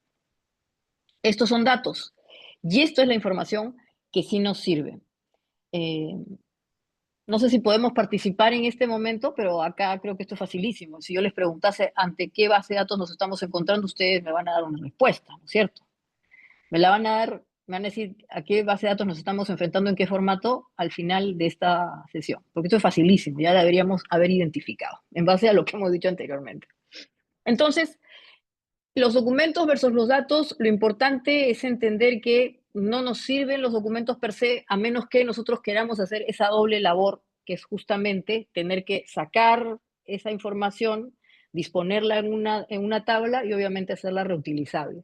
Lo que deberíamos lograr justamente es, ¿para qué nos vamos a ir a un formato antiguo si ya hoy día podríamos utilizarlo en alguno de los formatos adicionales que hemos mencionado, ¿no? Pero además de esa primera barrera que encontramos cuando nos vamos a navegar las páginas del Estado, encontramos esta otra barrera que ustedes seguramente ya conocen, ¿no es cierto? Esto es lo que se llama un código CAPTCHA, ¿no? Entonces, a veces vamos a una página del Estado y entonces queremos entrar a ver una página, mejor dicho, queremos entrar a ver un repositorio digital y lo que encontramos es esto, los códigos CAPTCHA. Este es un código CAPTCHA muy sencillo, pero también hay CAPTCHAs hechos especialmente para nuestros scrappers o nuestros robots. Y esta es una manera también de complicarnos la vida si queremos hacer activismo digital. ¿Por qué? Porque habría que explicar que la validación de si soy o no, ¿para qué sirve un código CAPTCHA en todo caso? ¿No? Para saber si la persona quien está interactuando con este caso, con la página o con la base de datos es o no un ser humano, ¿no? Por eso generalmente te ponen esto de si eres o no un robot y te piden que hagas esta suerte de rompecabezas, ¿no? Te dan el CAPTCHA te da, este es un tipo de CAPTCHA en donde te pide a ti que identifiques tal o cual elemento, y entonces eso supuestamente no lo hace un robot. Yo sé que ya hay robots que lo hacen, pero digamos que es una manera de tratar de saber si es o no un humano. Te piden eventualmente que coloques este es otro tipo de código CAPTCHA que te pide que, por ejemplo, completes este número acá. Incluso hay CAPTCHAs sonoros. ¿Por qué algunas páginas del Estado o repositorios de datos te piden saber si eres o no eres un robot? Porque claramente hoy se usan robots para extraer datos. La extracción de datos quiere decir, voy a enfrentarme contra un dataset como los que hemos visto y extraigo esa información para conformar mi propia base de datos. ¿Por qué? Esa es la gran pregunta. Y yo también quisiera compartirla con ustedes esta inquietud. ¿Por qué si se supone que estos son datos públicos, que son datos que se han creado con nuestros impuestos y que además hay toda esta filosofía del gobierno abierto, ¿por qué ponerte un código CAPTCHA? y querer diferenciar si eres un robot o no. Probablemente si es un robot no le va a permitir ingresar, como que de hecho pasa, ¿no? Porque generalmente si yo activo estos robots que hemos denominado scrappers, él no va a poder completar alguna de estas funciones y entonces me va a impedir entrar a justamente una base de datos. ¿Por qué se produce esa situación? Parece que hay un contrasentido, ¿no? Parece que hay un contrasentido porque no puede ser posible. Es como que yo te invito a mi casa a que tomes lonche conmigo, un café, y te digo, ven a mi casa, te doy la dirección y ¿cómo se llama? Te abro la puerta, pero antes de que ingreses a la sala, te pongo pues una malla y te digo, mira, vamos a tomar el café. Yo voy a tomar en esta parte de la malla y tú enfrente de mí con la malla. Es una locura. Bueno, lo mismo está pasando con este asunto y creo que es un tema que requiere mucho debate y obviamente divulgación. Por eso es que yo quisiera proponerles a ustedes una campaña de activismo digital para que se entienda por qué el uso del código CAPTCHA, ¿no? Porque claro, si pongo un código CAPTCHA es porque no quiero que entren robots, no quiero que se extraigan datos. Y la pregunta es, ¿por qué no quiero que se extraigan datos? Si los datos públicos están hechos para que se extraigan, si son insumos para hacer activismo. No tiene lógica, es medio extraño eso. O sea, ¿por qué digitalizo datos y después te impido la entrada a través de estos elementos? Porque uno podría decir, no, pero es que va a haber muchas visitas y se va a caer la página. Entonces, ¿para qué esto? Evidentemente, ¿no? Si yo te voy a dar acceso a bases de datos, tengo que tener todas las previsiones necesarias como para que no se caiga la página ante robots. Lo que en el fondo hay, creo yo, hay una suerte de mal entendimiento del uso de robots porque se cree que se va a producir esas intrusiones digitales que algunos llaman el hacker, pero que en verdad es cracker, ¿no? Porque no se ha entendido la filosofía detrás de lo que implica esto, como hemos dicho durante toda esta sesión. Los datos abiertos tienen que ser disponibles de manera simple. Si yo te pongo este tipo de barreras, estoy contraviniendo esa lógica y no tiene sentido. Por eso es que la filosofía de los datos abiertos que nosotros necesitamos usar requiere justamente una primera labor y es que nos vamos a enfrentar a dos grandes barreras, a los documentos y obviamente a los códigos CAPTCHA. Y aquí obviamente también esto en el afán de compartir este discurso para quienes ejercen el periodismo, quieren ejercer el periodismo de datos, los ciudadanos y también los partidos políticos, hay que explicar que además de que tenemos estas facilidades vinculados a nuestra ciudadanía digital, existen dos derechos reconocidos constitucionalmente que nos permiten tener acceso a estos datos digitales, ¿no? Lo que se conoce como el derecho de acceso y uso de registros públicos, entendiendo como derecho a autodeterminación informativa, que está en el artículo 2 y el inciso 5 y 6 de la Constitución Política del Perú, que si bien es cierto habla en sentido negativo, o sea, ¿qué quiere decir? Que dice que alguien que encuentra una base de datos donde hay información o datos que no le corresponden o que están mal curados, tiene derecho a que se retiren esos datos o que se corrijan. Por contra, lo que te dice es que tienes derecho justamente a acceder a esos datos o a esas bases de datos. Entonces, lo relevante en este caso es decir que existe un derecho constitucional que nos permite acceder a esos datos para corregirlos o simplemente para usarlos. Pero además, complementariamente a ese derecho constitucional, está otra disposición interesante en el nuevo Código Procesal Constitucional, en su artículo 59, donde se desarrolla aún más este derecho de autodeterminación informativa, que en concreto nos permite hacer ejercicio de los datos abiertos. Entonces, esto para que no quede duda de que lo que necesitamos nosotros es generar valor para justamente saber utilizar estos datos, ¿no? Ahora, este gráfico aquí, hecho también con apoyo de la inteligencia artificial, hace relación un poco a este ecosistema que está detrás de los datos abiertos, en donde necesitamos al Estado, necesitamos a los ciudadanos empoderados que quieran hacer activismo digital, pero también necesitamos a una suerte de intermediarios en donde probablemente aparezcan oportunidades para instituciones, como por ejemplo las organizaciones de periodistas de datos, ¿no? Los periodistas de datos. Aquí también aparecen los que se conocen como los infomediarios. Los infomediarios pueden ser organizaciones, pero también personas. Eh, los laboratorios de activismo digital, ¿no? No hay muchos, pero podrían haber más, y hasta los partidos políticos. Porque estos señores o estas entidades infomediarias son las que se encargan de hacer las labores que hemos estado mencionando, como la curación de datos, la visualización de los datos y eventualmente también la organización de esos datos en productos, ¿no? O servicios. Entonces, digamos que es tan interesante este mundo que en principio el Estado es el detenedor o el gran monopolio de los datos públicos, porque lamentablemente a él le corresponde tenerlos, porque es el que, por la forma en que nos organizamos políticamente, accede a nuestra data pública, a nuestros datos, obviamente amparados en esos dos artículos de la Constitución que les he dado, pero esos datos, que ya los hemos catalogado como en qué formato tienen que estar, necesitan generar valor y eso se genera a través de estas acciones que podríamos hacerlas individualmente, como periodistas de datos o como instituciones, y eso es lo que corresponde a la lógica del infomediario. Entonces, estamos ante una situación en donde además de ser ciudadanos digitales, podríamos ser infomediarios. Y el infomediario hace todas estas actividades, cura los datos, eh, genera gráficas para visualización, etc. De cierta manera, nuestro RTC, nuestro Revisa tu Candidato, corresponde a este mundo. Hemos creado una plataforma de infomediación. Estamos, en este caso, mediando entre la información, ya no del sector público, porque en algún momento será pública la información de quienes van a ir a la votación, pero hoy día estamos mediando entre quienes son los detenedores de esa información, que son las propias personas que están adscritas a los partidos políticos, y otros ciudadanos o ellos mismos para poder justamente encontrar.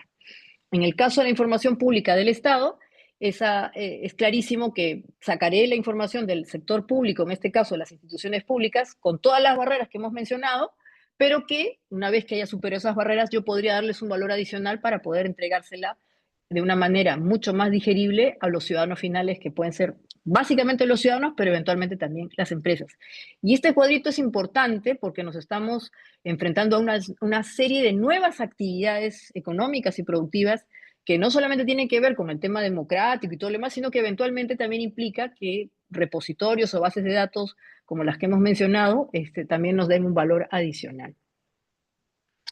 Muy bien, entonces, para hacer un poquito de ejercicios y obviamente también para ir cerrando esta presentación pensando en la parte práctica que quisiera que se lleven, pero concienzudamente para revisar y resolver el próximo jueves, vamos a recordar nuestro plan de activismo, ¿no es cierto? Las actividades que estaban vinculadas con el activismo, o el hacktivismo, eran una etapa primera de planificación, que implicaba hacer un estudio, una investigación de dos cosas claras, nuestra audiencia y nuestros canales. Obviamente también definir el objetivo que vamos a buscar. Acuérdense de los verbos esos que están en ese cuadrito. Una vez que habíamos hecho esta planificación, venía la etapa de la producción, que está vinculada con justamente saber si, por ejemplo, lo vamos a hacer individualmente o en alianzas, sobre qué comunidades voy a trabajar, la producción de esos productos o eventualmente discursos, y después la implementación y evaluación, ¿no es cierto? La ejecución, el lanzamiento de una campaña, como la que hemos visto, por ejemplo, en el caso de evitar la ludopatía, y la evaluación que está vinculada con los objetivos, a cuánta gente pude influir, a cuánta gente pude informar, etc. Entonces, en base a este plan, les voy a pedir lo siguiente, y esto va a ser una tarea para efectos de poder revisar, pero ojalá la podamos hacer, porque requiere que ustedes la hagan con tiempo, ¿no? No lo vamos a poder hacer acá porque necesito que ustedes además evalúen en base a todo el conocimiento que hoy día se ha entregado o la información que hemos entregado. Y es que existen, me parece que Ada también lo ha mencionado en sus reuniones de comunidad, y es que existen 20 trámites digitales calificados como los más demandados por los ciudadanos en el Perú. Yo he puesto ahí, lamentablemente, nuestro documento. Porque puede ser, y ese es el reto que ustedes ahora se van a llevar, puede ser que en estas instituciones y sus respectivas páginas web, o sea, lo que van a tener que hacer es revisar las páginas web. Son 24, pero yo les voy a... Y dentro de esas 24 páginas web están los 20 trámites digitales más demandados por la ciudadanía. Yo les diría que escojan 5. Ahora, si son súper chamba, hacen las 24, ¿no? Porque acá lo más interesante es que hagan esa revisión. Y me digan de estas 24 páginas web, cuántas de ellas en verdad les permiten a ustedes acceder a datos públicos abiertos o no. Porque resulta que estas páginas en donde están estos trámites digitales, al tener trámites digitales demandado, ¿qué quiere decir? Que tienen mucha transacción. ¿Qué transacción qué quiere decir? Que están constantemente en relación con los ciudadanos. Y entonces, vamos a poner un ejemplo. Si, por ejemplo, a través de una página determinada yo tengo que hacer pagos, cada pago es información, son datos de quién lo hizo, a qué hora, cuánto, etcétera, y eso debería estar finalmente replicado en algún lugar de ese espacio digital que son las páginas web de estas entidades. Entonces, lo que yo les voy a pedir es que revisen estas 24 páginas o las que ustedes consideren, si hacen las 24 mucho mejor, porque me gustaría saber exactamente si encuentran esas dos primeras barreras, ¿no? Los CAPTCHA, para lo cual ustedes tendrán que hacer su navegación, o eventualmente si logran encontrar datos o finalmente solamente encuentran documentos.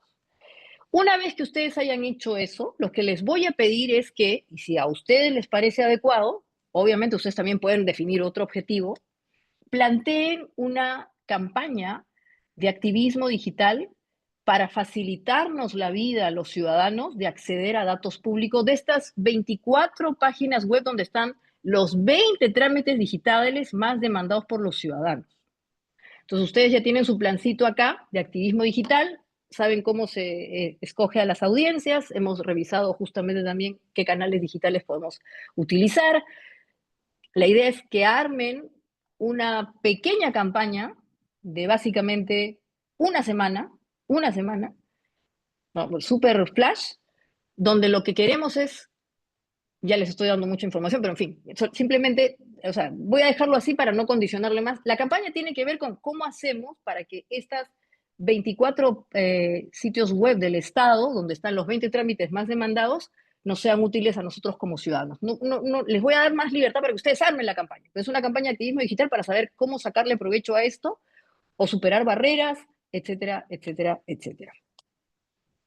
Y yo lo voy a dejar allí para justamente encontrar ahora las preguntas que tengan esta presentación antes de pasar a Ada Chamego.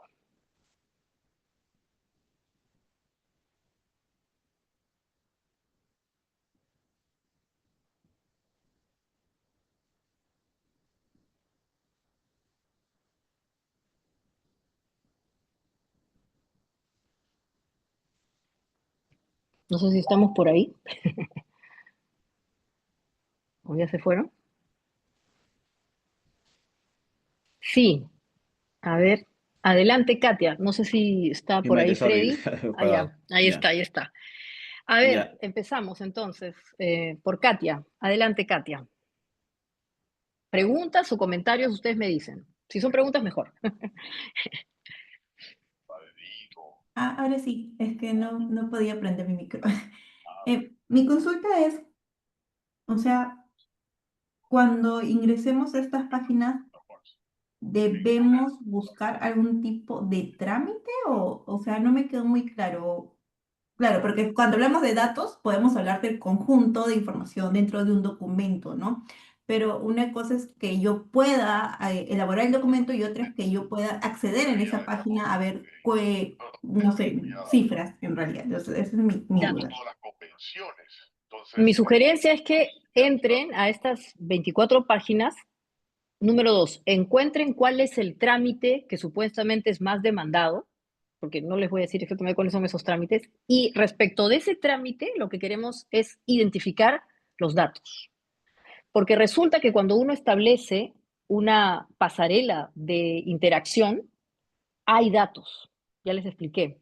De hecho, el gran negocio de Amazon y todos estos marketplaces consiste en eso, justamente. Cada vez que yo estoy escogiendo un producto o estoy dando información o lo que fuese, se generan muchos datos y esos datos, por ser públicos, en este caso por estar en una página del Estado, tendrían que estar.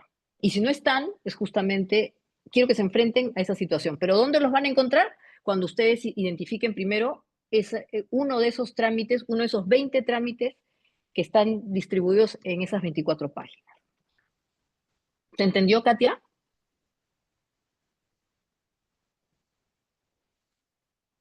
Hello. Creo que sí, ¿no? Sí. A ver, pero sí, ya, ok, pero Vamos Miguel, con Miguel César. está sorprendido, Miguel, a ver qué ha pasado, porque no te cuadra algo o te parece muy complicado, o que hay tiempo, ¿ah? O sea, háganlo hasta donde pueden. Yo sé que es poco tiempo, pero me gustaría hasta donde puedan, eh, hasta donde puedan, ojalá pudiesen visitar las 24 páginas. Yo sé que es un chambón, por eso, pero si no lo pueden hacer todo, me dicen, he revisado estas 5, estas 10 o lo que fuese, pero ojo, esto es oro en polvo. ¿Por qué es oro en polvo? Porque son las páginas donde se hacen más, los 20 trámites más demandados por todos los ciudadanos del Perú están allí. Y eso es oro.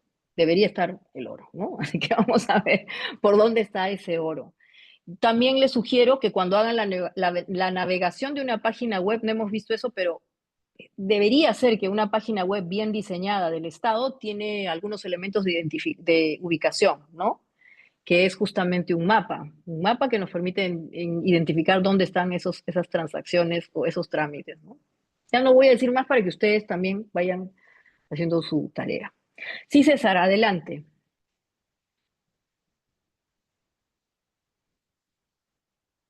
Te escuchamos. Adelante, César. Ya está activado.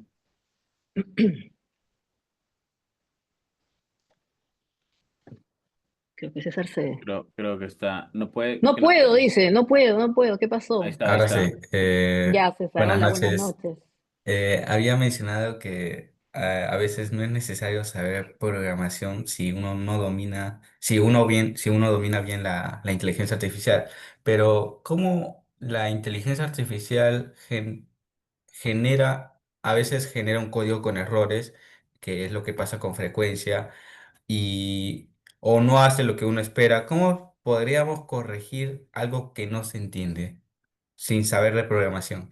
Y no creo Exacto, que es César. algo imprudente depender de la inteligencia artificial sin tener fundamentos en programación. Claro que sí, César. Mira, es una muy buena pregunta y me da paso al hecho de lo que estamos haciendo aquí. Lo ideal sería que nosotros, ante la posibilidad, o sea, queremos armar nuestra base de datos, lo ideal sería que tengamos un científico de datos, ¿no? Un data scientist. Bueno, eso es un costo, etcétera, en fin. Pero si nosotros tenemos un conocimiento mínimo de programación, ojalá, ese sería el siguiente capítulo, que sepamos algo de programación, tanto en un en Java en XML. Si no existe eso, la última opción que les he dado es que hoy día, utilizando el prompt correcto, porque primero hay que saber qué pedirle a la inteligencia artificial para poder justamente generar una línea de código específica para poder utilizar un robot que me permita extraer datos. Porque yo no voy a poder construir una base de datos sola, sino a través del uso, o solo a través, sino a través del uso de estos robots. Sería mucho más fantástico si, por ejemplo, en esta comunidad, y por eso he dicho que es muy importante la creación de estas comunidades de práctica, porque en las comunidades de práctica aparecen personas con las cuales yo puedo testear o validar si esa línea de código que voy a promptear o que voy a utilizar es la adecuada. En otras palabras, César, esto no es un trabajo aislado, es un trabajo de comunidad. Obviamente lo mejor sería que sepamos algo de programación o en el mejor escenario en que nos busquemos un data scientist, pero si no tenemos esas dos opciones, yo lo puedo hacer utilizando esas tecnologías, pero siempre, como digo, con la posibilidad de poder validarlo con mis pares o con comunidades. Esta es una comunidad. Ojalá que con suerte aquí se forme una comunidad en donde, por ejemplo, alguno de ustedes, después de haber hecho este ejercicio con las 24 páginas y los 20 servicios, encuentra cierto tipo de información que después lo puede compartir entre ustedes. Por eso el valor de ojalá ir construyendo esas comunidades, pero a lo que voy es que per se solito no lo voy a poder hacer. Y tienes toda la razón, si yo no sé hacer el prompt adecuado, lo que me va a arrojar la inteligencia artificial no es lo adecuado, ¿no? O sea, obviamente hay que tener esas salvaguardas si es que yo quisiera utilizar de ese tipo de instrumento, ¿no? Pero otra vez es muy valioso que exista esta comunidad entre ustedes. Ojalá que siga creciendo y podemos seguir. De hecho, no hay ninguna comunidad de datos abiertos. No sé, ahí me corregirá Ada, pero no existe, ¿no? Hay gente que realmente trabaje con los datos y pueda hacer estas cosas. Sí, Lucero, adelante. Adelante, Lucero. Muchas gracias, Maite. Felicitarte por la ponencia. Bueno, usted mencionó que el documento sobre transparencia que todo ciudadano hace para solicitar información no es el correcto. ¿Cuál podría ser o qué metodología se debería seguir para que pueda ser correcto y no se parametre todo este tema y no influya el ámbito emocional o cualitativo en este aspecto? Por otro lado, en cuanto a la actividad, entiendo que los 20 servicios más demandados por los ciudadanos debe estar difundido en toda entidad. O sea, por ejemplo, yo trabajo en un gobierno regional, también debe estar dentro del portal que ellos manejan. Y por otro lado, ¿por qué medio se va a entregar esta actividad? Muchas gracias. Muchas gracias, Lucero. La primera pregunta, el documento que hemos mostrado en la presentación es un documento referencial.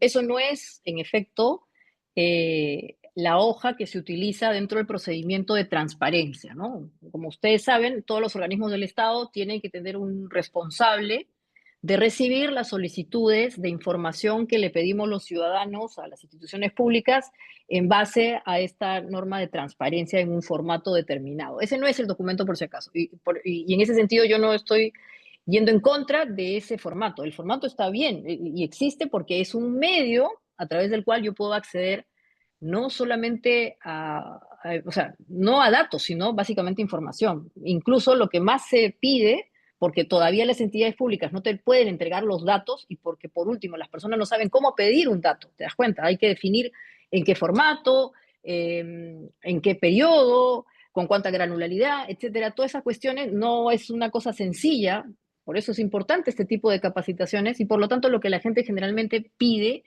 es acceso a documentos, ¿no? Documentos o eventualmente un cuadro en Excel, etcétera. Hay un par de investigaciones de periodistas, sobre todo los periodistas utilizan mucho este procedimiento de transparencia para pedir información en función a ese formato. El formato está ok, yo no tengo nada en contra del formato. Lo que he dicho es que eventualmente cuando nosotros vamos a ir a páginas del Estado a buscar datos, con lo que nos vamos a encontrar no va a ser con datos, sino con documentos, que puede ser un Word, un JPG, un PDF, etcétera. Y como hemos dicho, esos son documentos que nos sirven a nosotros para entender, pero que después no nos va a servir para que una computadora los pueda procesar. Eso para aclarar, pero el formato que hay que usar para transparencia y para dirigir una solicitud de información a las entidades públicas está y hay que usarlo. Hubiera sido más bacán y debería ser lo más bacán que ya esté listo todo esto en datasets, como hemos mencionado, que ojalá en algún momento llegue, ¿no? Y que haya esa comprensión también desde el punto de vista de las entidades públicas, ¿no? Sobre lo de las páginas, sobre los 20 trámites digitales, en efecto, tienes mucha razón, Lucero, y debería ser información de dominio público. O sea, todos deberíamos saber cuáles son esos 20 trámites, que yo ahora les estoy pidiendo a ustedes que los identifiquen como una tareita, ¿no? Pero deberían ser claramente identificables. Esta es información que se ha actualizado hace 3 meses en la PCM, la Oficina de Gobierno Digital. Yo se los puedo entregar a ustedes, pero quisiera que hagan ese trabajito. Y la forma de entrega, no sé, en principio podría ser una discusión rápida entre nosotros. Me hubiera encantado revisar cada uno de los trabajos. No sé si después con Lorena podemos ver la manera en que ustedes me hacen llegar su trabajo, que de 1 o 2 hojas nomás, o sea, porque tampoco les quiero quitar mucho tiempo, no hay más que un día. Pero la idea es que me lo entreguen en digital o que el jueves hagamos una discusión rápida sobre este tema y nada más para que ustedes puedan validar o ejemplificar lo que hemos dicho, ¿no? Y en efecto estoy de acuerdo contigo, esos 20 trámites digitales más demandados deberían ser de dominio público. Todos deberíamos saber cuáles son y lamentablemente no pasa, ¿no? Muy bien, entonces, si no hay más, muchas gracias, Lucero. Y si no hay más preguntas, les voy a dejar con Ada para que nos cuente un poco qué hemos podido aprender y como he vuelto a relevar acá, la importancia que existen estas comunidades de práctica, porque seguramente hay uno que sabe más y a propósito de esta clase se va a ir a investigar un poquito en esos 2 sitios web de programación para que ustedes aprendan un poquito, etcétera, etcétera. Así que los dejo con ella y nos vemos el jueves. Les pido por favor que no dejen de venir, inviten a sus compañeros. Vamos a tener 2 invitados, un invitado está vinculado a una organización que seguramente ustedes han escuchado y si no han escuchado, se las recomiendo que visiten, que se llama Hiperderechos. Es una organización que está muy vinculada con la ciudadanía digital. Hiperderecho ha trabajado mucho, sobre todo identificando campañas y acciones de activismo digital. Por eso los hemos invitado, para que justamente nos permitan conocer qué campañas de activismo digital exitosos se han hecho en el Perú durante estos años, estos últimos 10 años, por decir, que ustedes los vean, los compartamos y podamos aprender. Pero también va a estar con nosotros Julia, que es parte de nuestro equipo de Data Scientists en el RTC, y Julia Naval nos va a mostrar algunos datasets de nuestro RTC para que ustedes vean cómo están y qué podrían hacer ustedes, no ahora, sino en el futuro, cuando nuestra plataforma esté abierta, porque en este momento tiene algunas restricciones, pero la idea de este bootcamp es que ustedes sepan que existe y que obviamente puedan en el futuro utilizarlas, ¿no? Así que no dejen de venir el jueves, que es nuestra última sesión. Empezaremos con un rápido recuento de esta tarea que les voy a pedir que lo hagan. Ojalá que lo puedan hacer. Si no pueden hacer las 24, por lo menos las que logren, lo vamos a resolver acá y después continuaremos con la participación de la gente de Hiperderecho y obviamente también vamos a mostrarles nuestros propios datasets con la participación de Julia Naval. Así que nada. Y les pido que obviamente hagan su encuesta que en este momento se está desarrollando, así que lo de la encuesta, ¿cómo es? ¿Ya finalizan o ya le doy No, el no, pase no. a... Pensé que ya. Creo que lo lancé antes. Pero no te preocupes, que lo llenen igual, ¿no? Que lo llenen, ¿Ya? pero igual procedemos, ¿no? Porque creo que sí, Ada, ¿no? Sí, exactamente. Bien. Bueno, ok, entonces la dejo a Ada ahora para que esté con ustedes. Gracias, Maite, gracias, Freddy. Buenas noches. Buenas noches, buenas noches, buenas noches a todos. Quiero empezar. A ver, ¿dónde estamos? Aquí. Bien. Gracias por estar hasta estas horas, otra vez fieles activistas cívicos. Y aquí vamos.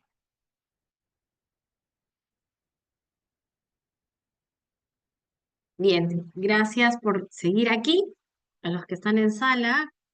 Y lo que quiero empezar hoy día, nos va a tomar algo chiquito, pero básicamente es decir gracias. Decir gracias a toda nuestra primera comunidad de práctica RTC Civitec, con quienes tuvimos el gusto y el placer de participar en esta dinámica del día jueves presencial. Entonces yo quería empezar simplemente la primera parte de decirle gracias a esta comunidad que participó de manera activa en este ejercicio, en esta experiencia para diseñar, hacer este codiseño en los 3 servicios, en los 3 desafíos. Así que un aplauso a todos, a los que estuvieron con nosotros. Nos quedamos hasta las 10:30 de la noche. Ese día en transparencia fue un día intenso. Y los que no pudieron participar, pues esperamos que vengan a la comunidad, que se sigan sumando al desafío para los siguientes eventos. Entonces, ¿se acuerdan que habíamos hablado que la comunidad de práctica era parte fundamental de esta construcción del ecosistema, de esta construcción donde no solo estamos centrándonos en la plataforma? El RTC es nuestro motor, pero necesitamos comunidades, necesitamos todo lo que Maite hoy día nos ha contado sobre datos abiertos y seguir aprendiendo y manejando herramientas y servicios. ¿Dónde estamos? Ya luego del workshop, con la participación de todo este equipo, que ya poco a poco vamos a ir también desplegando más actividades, nos encontramos aquí. No se olviden la siguiente clase del bootcamp, porque nos va a permitir cerrar y vamos a poder también mostrar el trabajo de la comunidad. Recordemos que las comunidades aprendemos juntos, lo hemos vivido, compartimos herramientas, lo hemos vivido, saberes y buenas prácticas, y se inspiran mutuamente para actuar. ¿Qué hicimos juntos en comunidad? Entonces, el jueves pasado activamos nuestra ciudadanía digital, trabajamos en el codiseño de servicios públicos innovadores hasta las 10:30 de la noche, aprendimos y construimos. Lo que les habíamos dicho desde el principio con Maite, su voz nos ayuda a construir propuestas de solución reales, con impacto. Y ahí tuvimos también a nuestros mentores, al equipo de OMPE, al equipo de RPP Datos, a Proética, que nos acompañó. Entonces, buscamos construir, buscamos aprender. Hemos logrado compartir un poquito de las herramientas con las cuales Queríamos codiseñar con ustedes servicios alrededor de estos desafíos. Recuerdan que eran voto informado por el lado de voto digital. Trabajamos con dos equipos. Tuvimos un equipo que trabajó identidad digital, tuvimos un equipo que trabajó periodismo de datos. Entonces, recuerdan que en la sesión pasada, en el bootcamp, hablamos de este mapa de empatía, de la importancia de conocer al ciudadano, pues lo hicimos realidad. Hicimos mapas de empatía, nos preguntamos, nos planteamos, buscamos información para cada uno de los desafíos. Y se acuerdan que también habíamos hablado, les había contado que tenemos este lienzo para construir propuestas de valor, para construir un servicio, para generar una innovación. Entonces lo logramos. También hemos construido, gracias a la comunidad, gracias a todos los que participaron, y no solo los que participaron de manera presencial, también tuvimos un grupo muy entusiasta que trabajaron de manera virtual y que siguieron la misma dinámica y participaron incluso en mesa se acoplaron a los equipos que estaban con nosotros. Entonces, hemos logrado ir trabajando, compartiendo nuestro conocimiento para que la comunidad empiece a crecer, la comunidad empiece a diseñar alrededor de esto que estamos logrando. Entonces, nuevamente, simplemente será un agradecimiento cortito a que buscamos consolidar su voz, buscamos consolidarnos también como activistas digitales, pero sobre todo buscamos seguir elevando nuestra ciudadanía y la participación en estos espacios. Eh, Esto era algo muy chiquito, hoy día no tenemos clase, así que vamos a seguir haciendo cosas, vamos a seguir hablando de cómo la comunidad puede seguir haciendo estos ejercicios de manera presencial que nos ayudan a plantear y que nos ayudan a conectar, que nos ayudan a conectar, que hemos intercambiado, que pasamos nuestro conocimiento y que a veces discutimos porque quisiéramos hacer todo, quisiéramos innovar en todos los servicios, pero justamente en el intercambio, justamente en poner en marcha en concreto las herramientas, pues nos lleva a también acotar hasta dónde y ser conscientes de hasta dónde podemos llegar. Entonces aquí están los equipos que participaron, a todos ellos, muchas gracias por esta dinámica y bueno, en la siguiente sesión del bootcamp hablaremos ya de dónde y cómo vamos a seguir trabajando y qué otra herramienta nos ayudará a consolidarnos en estos espacios de comunidad, en estas dinámicas de networking para seguir trabajando en estos diseños que les vamos a presentar también cuáles fueron esas ideas, cuáles fueron esos primeros prototipos de servicios planteados. Entonces, eso lo vamos a conocer en nuestra última sesión. Bien, Freddy, lo nuestro de comunidades será muy chiquito y sobre todo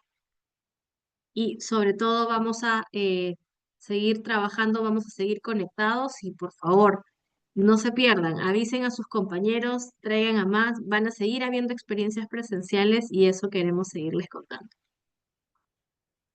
Súper, entonces chicos, agradecerles mucho por su presencia. Les he puesto ahí en el chat, ojalá puedan tener este acceso a ese chat de estos tutoriales, lugares donde pueden aprender programación. Pero como hemos dicho, al final, o sea, el jueves, espero que ya les podamos enviar el link del repositorio donde está todo esto, las presentaciones, los videos. Y obviamente también, ojalá que, como digo, esta comunidad se mantenga, como dice Ada, porque aquí también se va a generar mucho conocimiento, al menos de mi lado, a disposición de ustedes, si es que finalmente terminan de hacer toda la chamba esta que les he pedido en poco tiempo. Pero exploremos eso porque nos va a ayudar y justamente ojalá podamos hacer esta campaña de activismo en verdad, ¿no? La mejor campaña la impulsamos, porque creo que ya es tiempo de justamente llevar la teoría a la práctica. Así que, sin más, no se olviden, el próximo jueves los esperamos para cerrar este bootcamp. Vamos a tener 2 invitados importantes y pásenle la voz a sus otros compañeros para que podamos tener un cierre bonito. No sé si va a haber foto, Freddy, si no ya nos quedamos hasta aquí. Sí, sí, vamos a tener una fotito. A ver, por favor, activemos las cámaras. Rapidísimo nomás. A ver, les agradecemos por su participación y de todas maneras la foto de rigor, ¿ya? Esperen mi indicación para mientras siguen encendiendo todas sus cámaras, ¿no? A ver, todavía veo algunos. A ver, chicos, anímense, no sean tímidos. Es nuestra penúltima reunión. Ya el próximo Ujú. jueves cerramos este primer bootcamp y ojalá vengan más. Eso es nuestra idea para poder desarrollar en verdad a detalle lo que hemos visto en este bootcamp inicial, ¿no? Hay mucho más por aprender. Sí, a ver, ya, bueno, avanzo. Listo, vamos Dame entonces. un segundo, voy por la toma, dame un segundito. Y viene, listo, sonriendo. Vamos, 3, 2, 1. Y viene la primera. La primera, hola. A ver, vamos. Esta es la primera. Voy por el segundo grupo. Dame un segundo, por favor. ¿Dónde está? Va por el segundo grupo. Vamos, a ver. Ok. Una más. Y viene sonriendo. Eso. Listo, muy bien. Listo, les agradecemos. Muchas gracias Muchas por su gracias. participación. Nos vemos el Muchas jueves, no gracias se a olviden, ¿ah? todos. Nos vemos Llamen el a sus jueves. amigos. Chao. Nos Gracias. vemos. Mm.